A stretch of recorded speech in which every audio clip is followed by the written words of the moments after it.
Hi friends, मैं आकांक्षा शर्मा जी की with आकांक्षा में आपका स्वागत करती हूँ। एमपीपीएससी प्री टेस्ट सीरीज़ में आज हम 94वां टेस्ट करने वाले हैं। इसके पहले मैंने 100, 98, 97, 96 टेस्ट आपको करवा चुकी हूँ।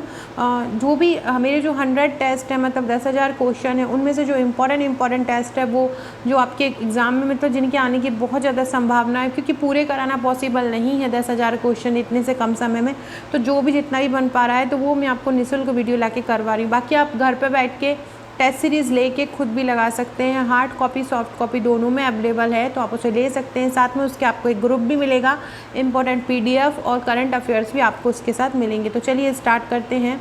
पहला है, मध्य प्रदेश किस ऊर्जा के साथ साधन में सबसे अधिक आत्मनिर्भर है। तो देखिए, जल विद्युत तो हमारे यहाँ उतनी जल विद्युत होती नहीं है, क्योंकि इतना ना समुद्र है ना आसपास, जिससे कारण जल विद्युत ज़्यादा उत्पन्न की जा सके। गैस विद्युत भी उतनी ज़्यादा उत्पन्न नहीं होती है। यहाँ पे ये पूछा जा रहा है सबसे अधिक निर्भर है, तो सबसे अधिक निर्भर है मतलब मध्य प्रदेश में जो सब ऊर्जा हमको मिलती है किस चीज़ से ज़्यादा मिलती है, तो ताप विद्युत ऊर्जा हमारे यहाँ सबसे ज़्यादा होती है। तो क्या हो जाएगा, ताप विद्युत ऊर्जा। भारत हैवी इलेक्ट्रिकल्स, या जिसको हम BHEL भी बोलते हैं, इसकी स्थापना कब हुई थी। तो इसकी स्थापना 1960 में हुई थी। और कहाँ पे हुई थी, भोपाल में हुई थी। और आपसे पूछे किसके सहयोग से इसकी स्थापना हुई थी, तो ब्रिटेन के सहयोग से इसकी स्थापना की गई थी। अगला क्वेश्चन है, अमरकंटक ताप विद्युत गृह किस क्षेत्र में है, तो शहडोल में है। मध्य प्रदेश में कुल कितने ताप विद्युत केंद्र हैं, तो मध्य प्रदेश में 10 ताप विद्युत केंद्र हैं। कितने हैं, 10 हैं। अगला है, कटनी में जो झिंझरी गांव है वो किस लिए प्रसिद्ध है। तो कटनी में झिंझरी गांव में चट्टानें हैं और चट्टानों पर चित्रकारी की गई है, मतलब गुफा अंदर से बनाकर, चट्टानों में गुफा बनाकर उस पर चित्रकारी की गई। तो कटनी का झिंझरी गांव इसलिए प्रसिद्ध है। मध्य प्रदेश का सबसे महत्वपूर्ण नदी द्वीप कौन सा है, ओमकारेश्वर है। कौन सा है, ओमकारेश्वर। विदिशा में उदयगिरी की गुफाएं हैं, उनकी संख्याएं कितनी है। तो विदिशा में जो उदयगिरी की गुफाएं हैं उनकी संख्या है 20। कितनी है, उदयगिरी गुफाओं की संख्या 20 है। मध्य प्रदेश के निम्नलिखित जिलों में से किस में शाही मस्जिद भी है और मोती मस्जिद भी है।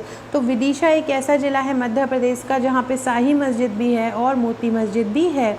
मध्य प्रदेश के निम्नलिखित इमारतों में से किसने वास्तुकला के लिए आगा खां पुरस्कार जीता है। तो आगा खां पुरस्कार जीता है विधान भवन ने। विधानसभा भवन जो है उसने क्या जीता है, उसने आगा खां पुरस्कार जीता है। अगला क्वेश्चन है, मध्य प्रदेश के किस जिले में गढ़कोटा किला है। तो सागर में गढ़कोटा किला है। बाबा साहबुद्दीन की मज़ार कहाँ है। बहुत ही इंपॉर्टेंट और बहुत ही सरल और बहुत बार पूछे जाने वाला क्वेश्चन है। तो बाबा साहबुद्दीन की मज़ार है नीमच में। भारत का पहला रामायण कला संग्रहालय कहाँ स्थापित है। तो ओरछा, मध्य प्रदेश का जो ओरछा है वहाँ पे है। और ओरछा को राम की नगरी भी बोला जाता है। कान्हरगढ़ दुर्ग किस जिले में है। तो कान्हरगढ़ दुर्ग दतिया जिले में है। पीताम्बरा पीठ कहाँ पर है। पीताम्बरा भी कहाँ पे है, दतिया में है।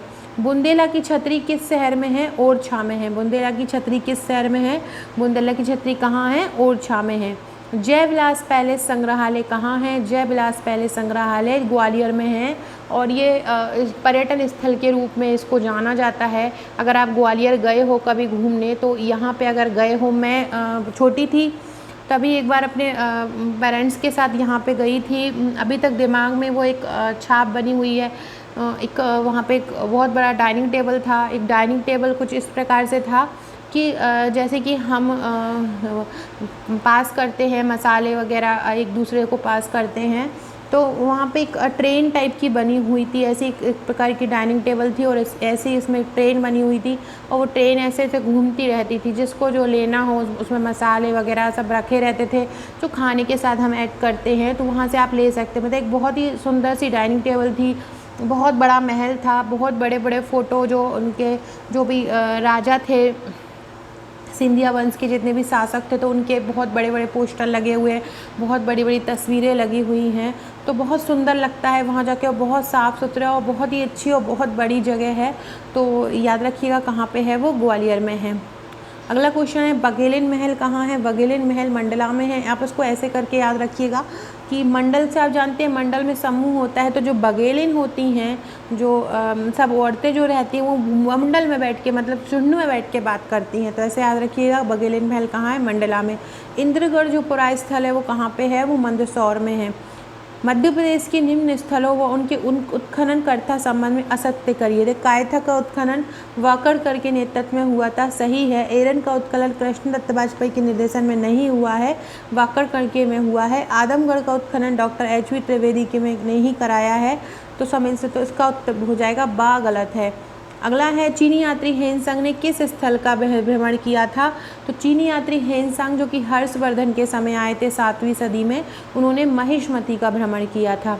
अगला है कौन सा शहर स्वर्ण चतुर्भुज परियोजना का हिस्सा नहीं है। हमारा भोपाल नहीं है, दिल्ली, मुंबई, चेन्नई और कोलकाता है, भोपाल नहीं है। अगला क्वेश्चन है भारतीय रेल का पश्चिम मध्य रेलवे का जोन मुख्यालय कहाँ है। तो जबलपुर में है और यही मेन मुख्यालय है, पश्चिम मध्य रेलवे जोन का मुख्यालय।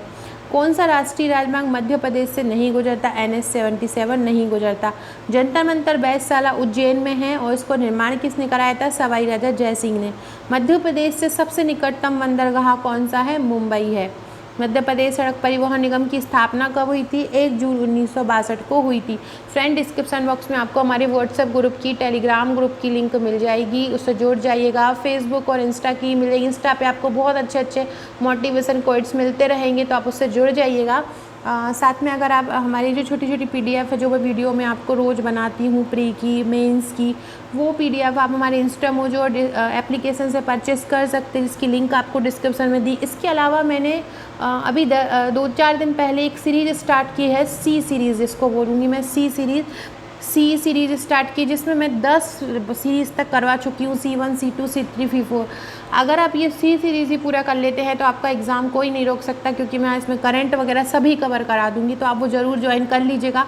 प्लेलिस्ट इसी जो टेस्ट की प्लेलिस्ट है उसी में है, 30 डे क्रैश कोर्स नाम से मिलेगी प्लेलिस्ट, उसकी लिंक भी डिस्क्रिप्शन में दी है, वो ज़रूर ज्वाइन कर लीजिएगा। और ये टेस्ट सीरीज़ अगर आप पूरे 10,000 क्वेश्चन की लेना चाहते हैं तो आप मुझे व्हाट्सअप करके सॉफ्ट या हार्ड कॉपी ले सकते हैं। मध्य प्रदेश से हिंदी और उर्दू का पहला साप्ताहिक समाचार कौन सा था। ग्वालियर अखबार था।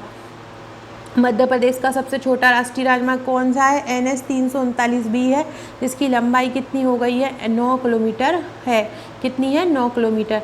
मध्य प्रदेश की खेल पत्रिका कौन है। खेल हलचल। मध्य प्रदेश में सड़कों का सर्वाधिक घनत्व कहाँ है। सतना जिले में है। प्रथम हिंदी मासिक पत्र कौन सा है। नवजीवन है। मध्य प्रदेश राज्य सड़क परिवहन निगम की स्थापना कब हुई। अभी हमने पढ़ा 1962 में। मध्य प्रदेश में देश के कुल रेल मार्ग का कितना प्रतिशत आता है। तो कितना आता है। 10%। जितने भी कुल रेल मार्ग हैं मध्य प्रदेश, उसका 10% रहता है। मध्य प्रदेश के कुल रेल मार्ग की लंबाई कितनी है। 6200 किलोमीटर। मध्य प्रदेश में शासकीय post and Telegram repairing centre कहाँ पे है। जबलपुर में है। प्रदेश का सबसे बड़ा रेलवे जंक्शन कहाँ है। इटारसी में है। मध्य प्रदेश में कुल कितने हवाई अड्डे हैं। 5 हैं। मध्य प्रदेश के कितने जिलों में टेलेक्स सुविधा उपलब्ध है। 15, 14, 16, 17। तो 16 जिलों में टेलेक्स सुविधा उपलब्ध है। कितने में। 16 में। मध्य प्रदेश में आकाशवाणी के कार्यक्रम का प्रसारण कब आरंभ हुआ। 1955 में। विवेक एक्सप्रेस मध्य प्रदेश के किस स्टेशन से गुजरती। इनमें से कहीं से नहीं गुजरती है। प्रदेश में रेलवे के कार्यालय कहाँ हैं। तो भोपाल में भी हैं, इंदौर में भी हैं और जबलपुर में भी हैं। मध्य प्रदेश का सबसे लंबा राजमार्ग कौन सा है। राजमार्ग क्रमांक 3। निम्नलिखित बांध तथा नदी को सम्मिलित कीजिए। देखिए, बाणसागर जो बांध है वो कहाँ पे है। सोन नदी पर है। गांधी सागर बांध चंबल नदी पर है। पुनासा बांध नर्मदा नदी पर है और माता टीला बांध बेतवा नदी पर है। याद रखिएगा, बांध से याद रखिएगा, जो बांध होता है वो सोने का बना होता है। तो बाणसागर सोना नदी का है, पुनासा नर्मदा नदी का है, गांधी सागर चंबल का है, बाणसागर सोन का है, माता टीला बांध बेतवा नदी पर बना हुआ है। मध्य प्रदेश में कितने प्रतिशत क्षेत्र में तालाब से सिंचाई होती है। तो 6.5% पे। कितने पे। 6.5% पे। मध्य प्रदेश की किस क्षेत्र में अधिकतर सिंचाई नहरों द्वारा होती है। तो चंबल घाटी में होती है। प्लास्टिक पार्क कहाँ बन रहा है। तो रायसेन के तामोट में प्लास्टिक पार्क बन रहा है। मध्य प्रदेश में RRCAT कहाँ पे है। इंदौर में है। भारतीय मुद्रा की छपाई कहाँ होती है। देवास में होती है। औद्योगिक क्षेत्र कहाँ पे नहीं। देखो, पीतमपुर में भी है, मालनपुर भिंड में भी है, प्रतापपुरा में भी है। कहाँ पे नहीं है। खजुराहो में नहीं है। अगला है मध्य प्रदेश में जेम्स और ज्वेलरी पार्क कहाँ है। इंदौर में है। HMT का कारखाना कहाँ है। HMT कारखाना घड़ियों के लिए भी प्रसिद्ध है, बैतूल, और HMT का कारखाना कहाँ है। बैतूल में है। अगला है सिक्योरिटी पेपर मिल करेंसी को अखबारी गवर्नमेंट्स ऑर्डिनेंस फैक्ट्री नीमच में। गवर्नमेंट्स ऑर्डिनेंस जो फैक्ट्री है वो जबलपुर में है। सिक्योरिटी पेपर मिल आपकी कहाँ है? होशंगाबाद में है। करेंसी प्रिंटिंग रोज देवास में है। अखबारी कागज कारखाना बुरहानपुर में है। अगला है राज्य शासन के उद्योग विभाग द्वारा कहाँ परीक्षण केंद्र स्थानीय किया गया है? तो उद्योग विभाग द्वारा कहाँ परीक्षण किया गया है? इंदौर में। मध्य प्रदेश निर्यात निगम की स्थापना कब हुई थी? 1977 में। कब? 1977। मध्य प्रदेश राज्य उद्योग निगम कहाँ है? भोपाल में है। एल्कोलाइट फैक्ट्री कहाँ है? नीमच में है। पीतमपुर भारत का डेट्राइट कहा जाता है, ये किस जिले में है? धार में है। सिक्योरिटी पेपर मिल कहाँ है? होशंगाबाद में है। सिक्योरिटी कहाँ है? होशंगाबाद में है। लेदर कॉम्प्लेक्स कहाँ है? लेदर कॉम्प्लेक्स देवास में है। कौन सा स्थान हीरा उत्पादन से संबंधित नहीं है? मझगवा में भी होता है, हनोता और रमखरिया में भी होता है, अंगोर की खान में होता है। देवभोग में ऐसा कोई नाम नहीं है जहाँ पे हीरा होता है। सतपुड़ा में काल श्रृंखला से निकलने वाला प्रमुख खनिज कोयला, कॉपर, चूना पत्थर, तीनों ही सतपुड़ा श्रृंखला से निकलते हैं। मलाज खंड किस लिए प्रसिद्ध है? तांबे के लिए। भारत में सर्वाधिक तांबे का उत्पादन किस राज्य से होता है? राजस्थान से होता है। कौन सा जिला चूना नगरी के लिए जाना जाता है? कटनी। कटनी जो है सीमेंट चूने के लिए जाना जाता है। मध्य प्रदेश के होशंगाबाद जिले का जो आगर गांव है किस खनिज के लिए प्रसिद्ध है? टंगस्टन के लिए प्रसिद्ध है। बहुत बार ये क्वेश्चन पूछा जा चुका है। मध्य प्रदेश में सर्वाधिक मात्रा में किस प्रकार का कोयला प्राप्त होता है? तो बिटुमिनस कोयला प्राप्त होता है। पन्ना की जो खानें हैं वो किस क्रम में आती हैं? विजावर क्रम में आती हैं। प्रदेश में लोहा इस्पात का निर्यात किन दो देशों में किया जाता है? तो जापान और जर्मनी को किया जाता है। जा से याद रखिएगा, जैसे और जैसे, जा से जैसे जापान, जैसे जर्मनी, यहाँ लोहे का निर्यात किया जाता है। फ्रेंड इसी प्रकार मेरी जो टेस्ट सीरीज़ है, हाँ 10,000 क्वेश्चन की 100 टेस्ट है, इसी प्रकार से अलग अलग टॉपिक बनाए गए हैं, तो आप उसे देख सकते हैं, ले सकते हैं। बालाघाट किस लिए प्रसिद्ध है? मैंगनीज उत्पादन के लिए। वीडियो अच्छी लगती हो तो लाइक जरूर कीजिएगा, कमेंट जरूर कीजिएगा। आपके कमेंट पढ़कर मुझे बहुत अच्छा लगता है। मध्य प्रदेश के किस जिले में धारवाड़ शैल समूह को मांग नाम से जाना जाता है? छिंदवाड़ा में। मध्य प्रदेश में देश का कितना तांबा आता है? 22% आता है। कोल बेड मीथेन कहाँ पाई जाती है? शहडोल में। मध्य प्रदेश में स्लेट उत्पादन कहाँ होता है? मंदसौर में होता है। देश में मध्य प्रदेश किन खनिजों का उत्पादक है? तो तांबे और हीरे का सबसे बड़ा उत्पादक है। किसका? तांबे और हीरे का। मध्य प्रदेश में शीशे का उत्पादन कहाँ होता है? तो जबलपुर, होशंगाबाद, दतिया, तीनों ही जगह पे होता है। गैलेना किसका अयस्क है? गैलेना शीशे का अयस्क है। कौन सा खनिज सबसे कठोर होता है इनमें से? तो टाल्क होता है। मध्य प्रदेश में पहली बार 1908 में बॉक्साइट का उत्खनन कहाँ हुआ? कटनी में। राज्य शासन द्वारा मध्य प्रदेश गौण खनिज नियम कब लागू किया गया? 1996 में। चूने का पत्थर किस चट्टान प्रतिनिधि का होता है? कैलकेरियस चट्टान। डोलामाइट क्या है? एक चूने का पत्थर। राज्य में सुरमे का उत्पादन कहाँ होता है? जबलपुर में होता है। अगला क्वेश्चन है, राष्ट्रीय खनिज नीति के अनुसरण में मध्य प्रदेश खनिज नीति कब घोषित की? 1995 में। जिप्सम कहाँ पाया जाता है? रीवा में पाया जाता है। मैंगनीज उत्पादन में मध्य प्रदेश का भारत में कौन सा स्थान है? प्रथम स्थान है। प्रदेश में सर्वाधिक पाया जाने वाला खनिज कौन सा है?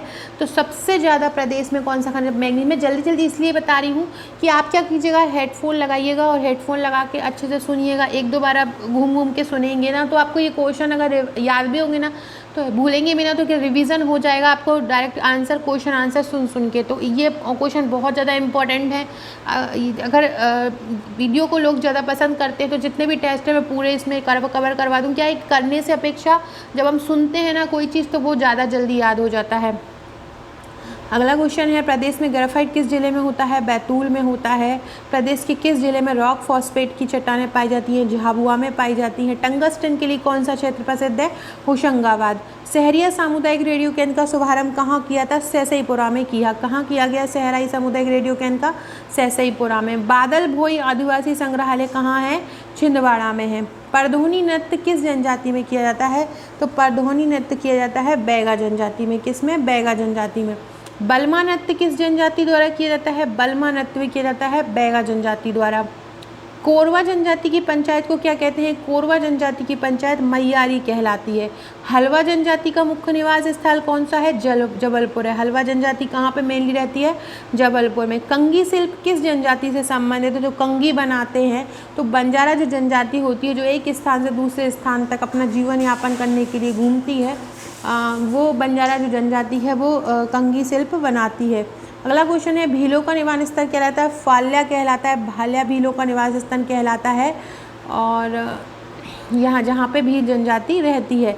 मध्य प्रदेश में आम जनजाति जिनके लिए गोदना जीवन शैली का मतलब जो गोद शरीर पे गोदना करवाती हैं या करती उनका बिजनेस होता है, वो कौन है? बैगा जनजाति। विशेष जनजाति की जनसंख्या में नंबर 1, मतलब ऐसी कौन सा राज्य है भारत में जो विशेष जनजाति मतलब जनजातीय क्षेत्र में सबसे ज़्यादा पाई जाती हैं जहाँ पे, तो वो है हमारा मध्य प्रदेश। सो फ्रेंड्स, ये थे हमारे आज के 100 क्वेश्चन। इसी प्रकार के और क्वेश्चन के लिए चैनल को सब्सक्राइब कीजिएगा। ये हमारी टेस्ट सीरीज़ है। एक टेस्ट में आपको 140, दूसरे में 41 से 71 और तीसरे में 71 से 100 मिलेंगे। इंडेक्स आपको पहले ही मिल सकता है, तो आप देख सकते हैं इनमें कौन कौन से टेस्ट हैं और इसको ज्वाइन कर सकते हैं। बहुत ही महत्वपूर्ण टेस्ट सीरीज, इसके साथ भी आपको बहुत सारी चीज़ें ग्रुप में मिलती रहेंगी, तो आप इसको ज्वाइन कर सकते हैं। वीडियो अच्छी लगे तो लाइक शेयर ज़रूर कीजिएगा, चैनल को सब्सक्राइब कीजिएगा। Okay friends, thank you.